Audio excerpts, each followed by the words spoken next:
Hi అండి అందరికీ. ఈరోజు అయితే పొద్దున్నే జీడిపప్పు ఉప్మా వచ్చిందనమాట. జీడిపప్పు ఉప్మా చూడండి ఒక 10 మినిట్స్లో ఈజీగా అయిపోతుంది అనమాట.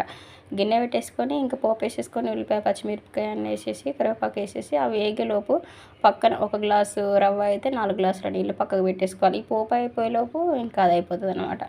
ఇంకా అంత ఈజీగా 10 మినిట్స్లో చేసిస్తాను. చూడండి జీడిపప్పు ఉప్మా 750 ml బాక్స్ వచ్చింది. దీని కాస్ట్ అయితే కస్టమర్కి 206 పడ్డదండి. మనకైతే 110 ఇస్తారు.